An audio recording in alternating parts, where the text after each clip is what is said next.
thanks everyone for being here. We really appreciate this. So to kick off this session, I'd love our lovely panelists to introduce themselves and tell us about your companies and what y'all do, please. Okay, hello. Hey, y'all. Welcome to Austin, Texas. I am Tiffany Washington, but in my community, in my neighborhood here, they call me Farmer Nancy. I own and operate the only Black-owned urban farm in the city of Austin, Texas, Travis County. I am so proud of that. We've been in operation for about 5 years now. We were able to move into the property that we were initially leasing. We were leasing a portion of the property, but now we're able to farm on the entire 1.25 acres. And I'm just excited to be here. I am a born and raised Austinite. My family has been here in Austin for over about 180 years. So I am a part of that freedmen farming, free slave community descendant. And I'm excited to be here. Yeah, so that's me. Good afternoon, everyone. My name is Viraj. I'm here from New York. I co-founded a company called Gotham Greens, which is an urban farming company. Appreciate that. We started the company about 12 years ago in Brooklyn. We built a small rooftop greenhouse to grow salad greens to sell to local restaurants and supermarkets in New York City. And it's been really exciting over the last 12 years. We've now grown to have 13 greenhouse farms across 9 states, growing leafy greens that are for sale in supermarkets around the country.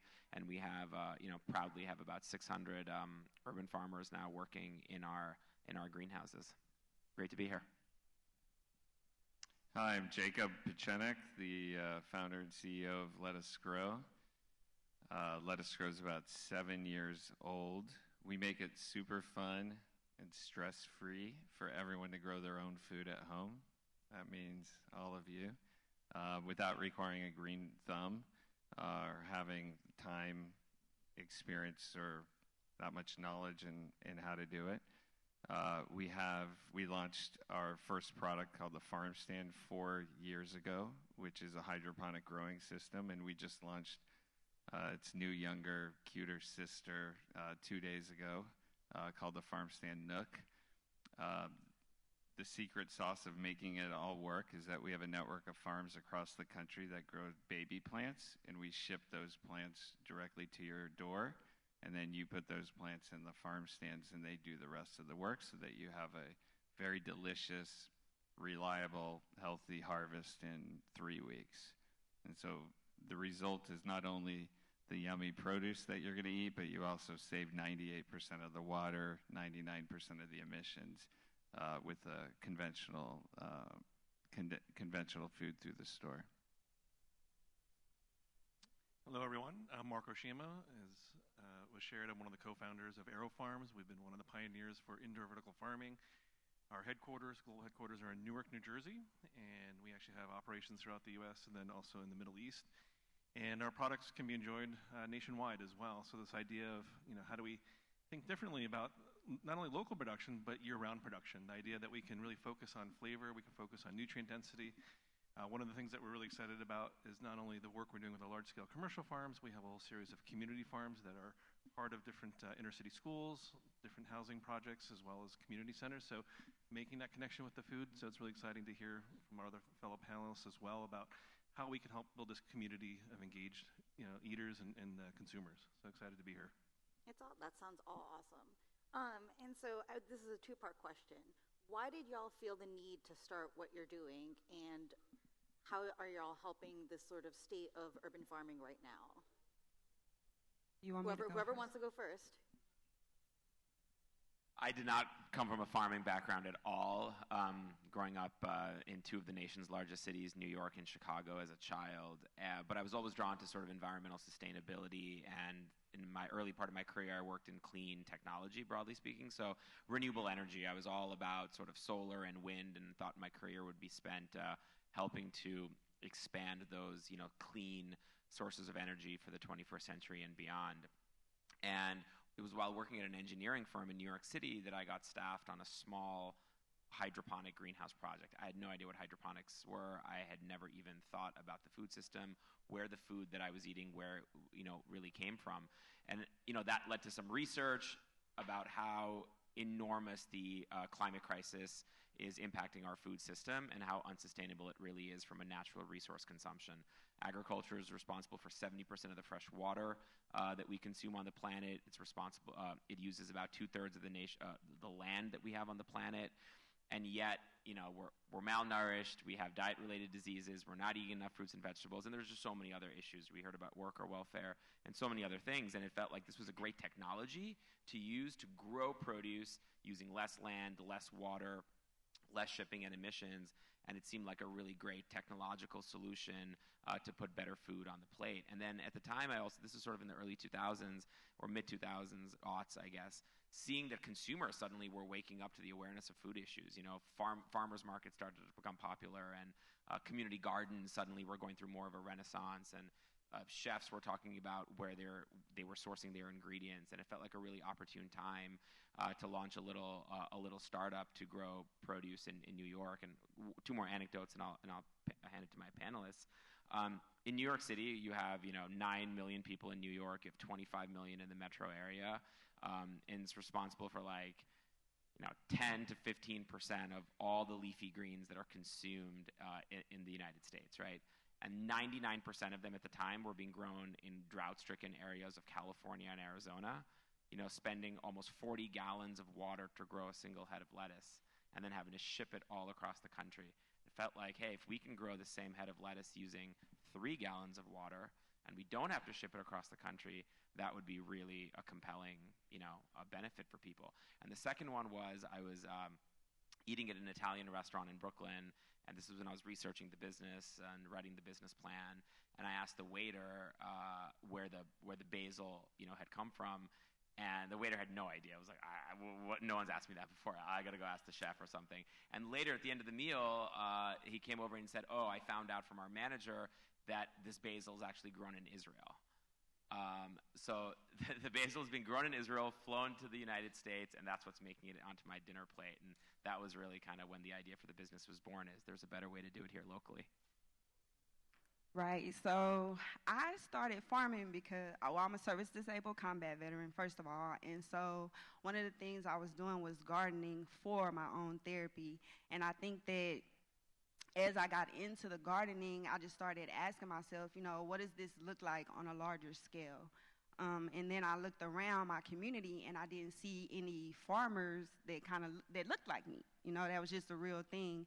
And so for me, that turned into talking to my family members about, our history and stuff. And then they started talking about when they were, on farms. And I'm like, farming and stuff. So I just kind of started diving into it, and it just became something that really stuck with me. I think I just have a green thumb. And so from there, I just wanted to grow more, and I needed more space. And so I attended Farm Share Austin and did their 18-week farmer starter program. And then after that, I was able to link up with a landowner who was willing to allow me to farm on their property. It's kind of like shared earth. And then I just been farming from there. And I think that for me, it was the disconnection that I saw Black people in our community have from agriculture. We've lost this education and this knowledge in agriculture. And so for me, being able to stand in front of my community and inspire them to grow food and, who is that? Who is she? Look, I love your garden. I'm like, this is a farm. And everybody's always like, what? And I'm like, yeah. So, and then to kind of take the stigmatism off of, slavery and Black people and farming and stuff like that. I'm like, no, we have to feed ourselves. And I think that we've had just such this disconnection from food within marginalized and vulnerable communities that it's just, we get left behind. So for me, it's just been all about starting a farm where I call it Big Ag, to be inspired to grow and affirm greatness when it comes to Black agriculture. So that's why I'm here.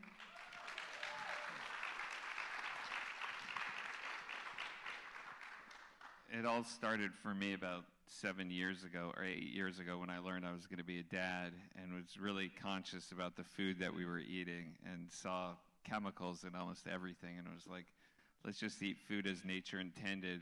Just let's get organic produce. And I was just incredibly shocked by the price point and how just the disparity of kind of junk food and really good food. And that led me to, I went down a rabbit hole and ended up running with two partners an aquaponics farm here in Austin. And the idea was to grow produce as efficiently as possible with zero waste and zero chemicals, all organic. And I learned how tough farming is. It's incredibly tough, so kudos to every farmer out there. But the two things that really stuck with me is, one, every time someone came to the farm, it was like they were falling in love for the first time. And that was the feeling I had when I pulled the first turnip out of the ground and had a bite. It was just an incredible feeling, and I wanted everyone to have that feeling. And the second thing was, I realized that the hardest part of the whole thing wasn't growing the product; it was getting it from the farm to the people. Because we had to put this beautiful head of lettuce where we use no chemicals, plastic, anything like that, and we had to put it in a plastic clamshell and then put that in a box and then put that in a refrigerated truck, and then that went to a distribution center, and then it sat there for a while. Then it went to in another truck to a store, and the product that's at the store is not the same product that we shipped. It was like floppy. It wasn't like crispy anymore. It didn't taste as good. It lost a lot of its nutritional content, and half of it would go bad, on the way before anyone ever eats it. So it's a huge disservice to the farmer. It's a disservice to the consumer, and it's a disservice to the environment because, the 40 gallons of water that just got wasted. So that's what really led me to start Let Us Grow, which was rethinking through the model of distributing fresh food while also reconnecting with the individual and letting everyone get a little glimpse of that experience of growing their own food at home.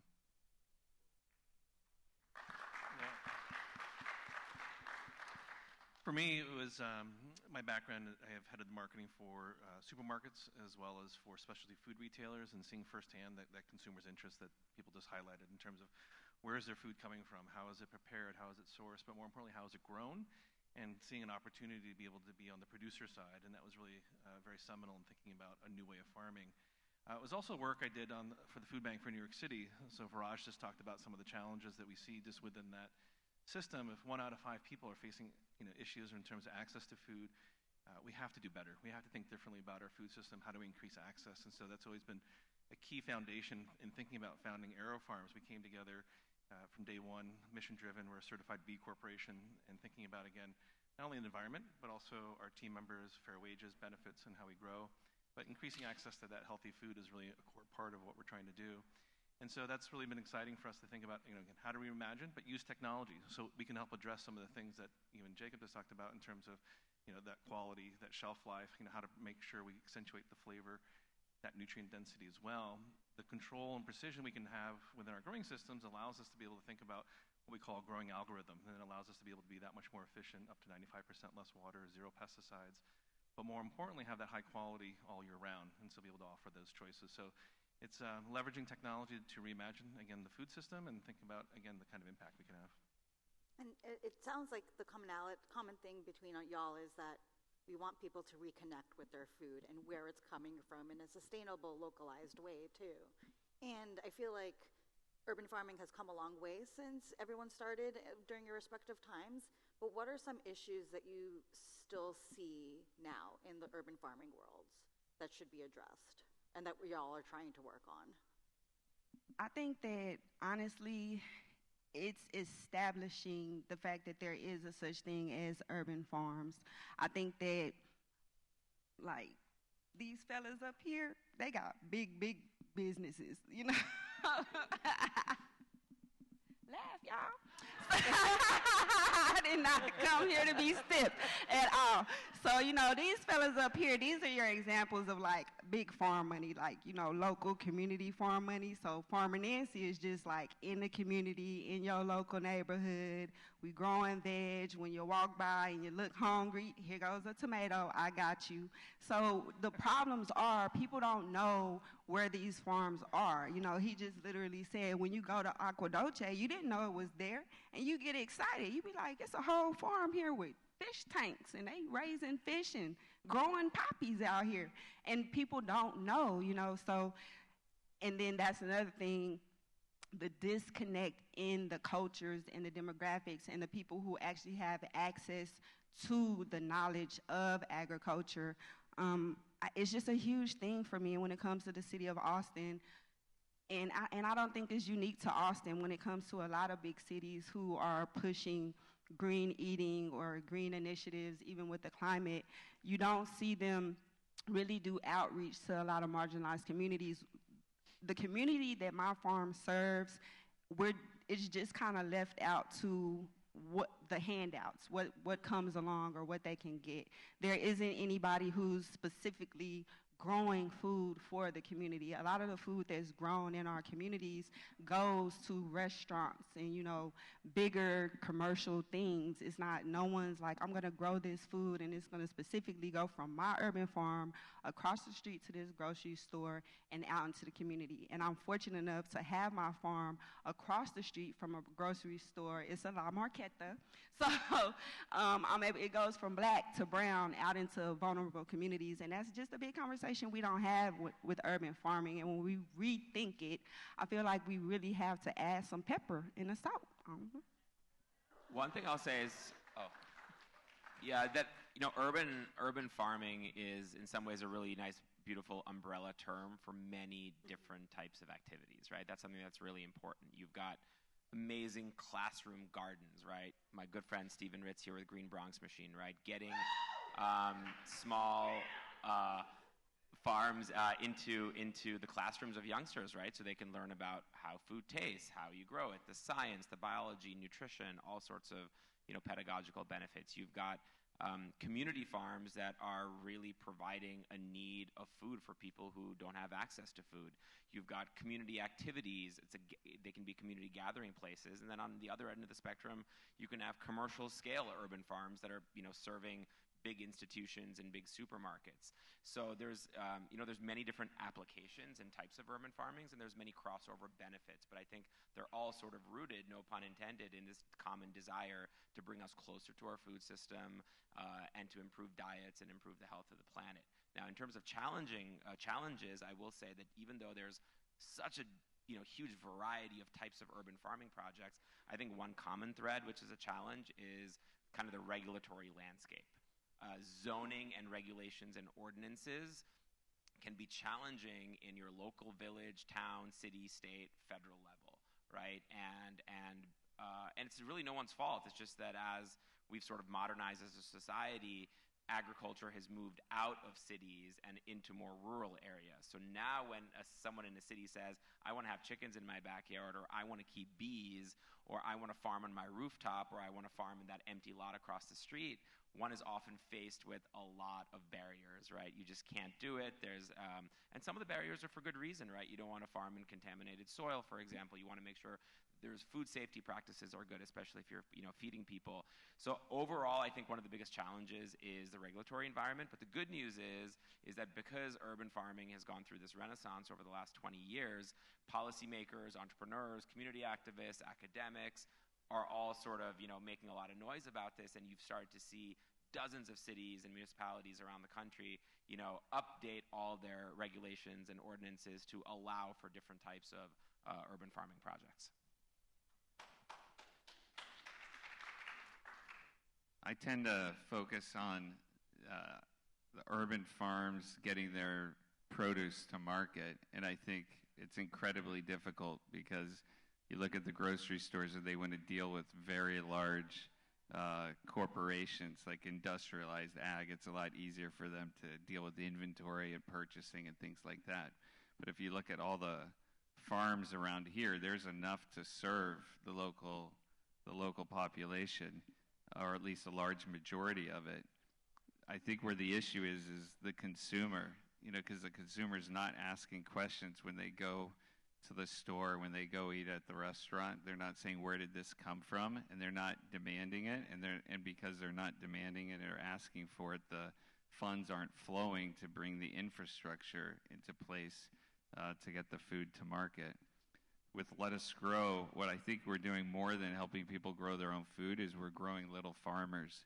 And we have now grown over 100,000 farmers across the country.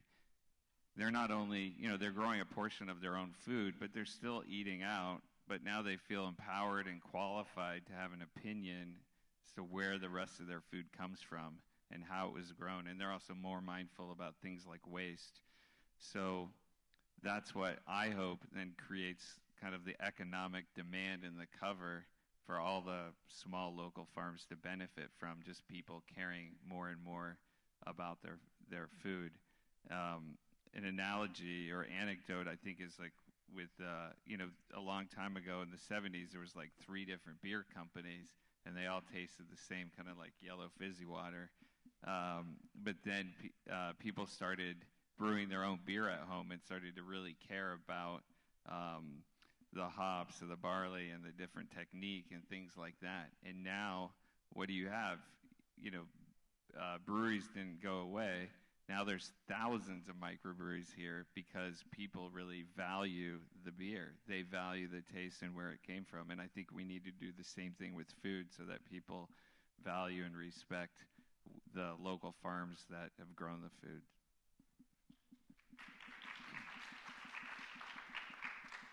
I think what's been highlighted, education is really key here. And so what we want to try to do is think about, how do we really amplify the different stories that we're hearing here, not only for the consumer, but for our customer, the selling partner, but also that regulatory environment. So one of the things that AeroFarms did, actually with Gotham Greens as well as some other indoor growers, we came together to form something called the CEA Alliance. That's the Controlled Environment Agriculture Alliance. And now that's representing, the industry to help really be able to set standards, certifications, but work closely on policy, work closely on food safety, and work closely on the Hill in terms of being able to help increase awareness. We're talking about things like with the upcoming Farm Bill. Last year, I had the chance to testify for the House Ag Committee. First time an indoor grower had that platform. So this is exciting in terms of thinking about how do we share that story? What are the venues? I think there's more opportunity for us to come together. That sounds amazing, yeah. And sort of along those lines, because y'all also touched upon this, considering the pandemic and wars in Ukraine and inflation, I feel like a lot of people are turning to urban farming, sort of returning to like, oh wait, I can do this myself, or like I can help contribute to that. I'd love to hear a little bit more about that from y'all. Right, so especially when it came to like COVID and the pandemic and stuff like that, I was just kind of like, in my own little farm groove. But once you saw that panic and everybody's like, where are we going to get our food? Where's the food coming from? Everybody's seeking out farmers and stuff, they start to look for you. And I think that's when I was able to really get the support for my small farm as far as funding went, because I crowdfund my farm. I've bootstrapped it and crowdfunded it from the very start. And I think that when it came to the pandemic and people wanting to grow their own food, I think that a lot of people didn't realize it's expensive being a farmer. You know what I'm saying? I got to work gigs. I'm out here lifting, Amazon Flex, and all that. So we got to be able to pay for amendments and soils and just being a part of urban agriculture. As he said, there's so many different things that fall under this one umbrella. And so just being able to even afford to be a part of it, I think is a big deal. And you can kind of get caught up, I think, and lost in the movement part, because it becomes a hobby for people. People are kind of like hobby farming and kind of like wanting to do all of this other stuff. But when you're really talking about urban agriculture and growing food and feeding people who are hungry, or feeding people who are in need, or just teaching education to little children at school. My farm is literally 30 seconds away from Pecan Springs Elementary School, right? And so they have their garden programs and stuff like that that you want to be a part of. You want the kids to be able to come and participate in an after-school program around agriculture and go home and be able to tell their families, but you also want them to be able to cook the food, you know, so you want to leave them with recipes and stuff like that. So I think that all around, I think the pandemic really showed people that we do need to get out into our front yards, and we do need to spend time out in nature, put our hands in the soil, and be able to grow food. And not just food. We can grow textiles and stuff. I grow loofah, and I like to use the sponges, you know, and just different value-added products that can change our lives, you know. We need to be growing hemp out here. It's legal in Texas. Y'all better get it together. Y'all need to know what's going on. We need to start investing in farmers and really push them out there, especially the black ones.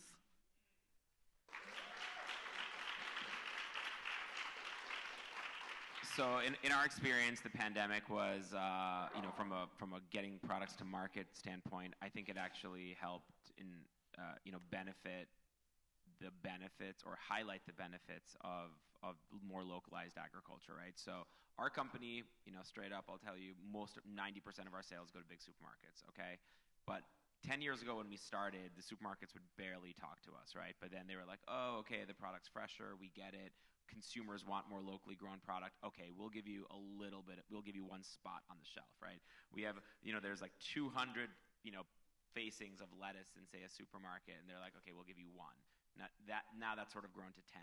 But to the point you were making earlier, 90% of it is big industrial agriculture companies, right? So when the pandemic happened, all these supermarkets are calling us desperately to say, can you give us more product, right? Because people were rushing to the grocery store, pantry loading. There was a lot of panic going on, right? And there was no farm workers in the fields, ironically, in California because of obvious reasons. And so they couldn't sort of just call a truck in California and say, ship me over a truck of lettuce. So now if you walk into a supermarket in New York City, middle of March, end of March 2020, 50% of that produce section is like our product and our fellow local urban farmers' products, right? So I think that was really eye-opening to the big supermarkets to say, hey, these guys might be onto something. We heard a lot about supply chain. Mm-hmm. What is local urban farming? It's supply chain. It's supply chain resiliency. You got the pandemic, Ukraine war, water shortages, E. coli outbreaks, all kinds of things. I think it all points to the future food production needs to involve the consumer. It must be much closer to the home. For us, I think solar panels for food. It's not going to supply everything, but it's going to augment a very big portion. And we make it super easy to do so. And if you guys are considering it, you should do it now. We've been impacted by what's going on with Silicon Valley Bank, and so now's the time to start growing. Yeah, the pandemic definitely put a spotlight on the challenges and how fragile our food system is, and really the idea that you really have centralized production, whether it's here in the U.S. or in other regions around the world. What we're seeing is that it's independent of that. Now with Mother Nature increasing issues around climate change, you talked a little bit about the food safety. We had major issues with drought, but now we have major issues with too much water in California. There's actually flooding in all the fields in Salinas right now as we speak. It's affecting the planting. Just like last year, there was a major lettuce shortage because of increased pest pressure and disease. There's going to be major shortages in lettuce because they can't do the plantings, right? So these are just realities of more and more unpredictability. So how to normalize that? The idea of indoor growing can be one of the solutions to help think about a different way of approaching this. Thanks, y'all, so much. We are running out of time, and I'm so sorry about that. I really appreciate everyone for talking about your experiences and sharing it with the audience. Thanks, everyone, for being here. And then I think... Thank you. Yeah, thanks. Thank you.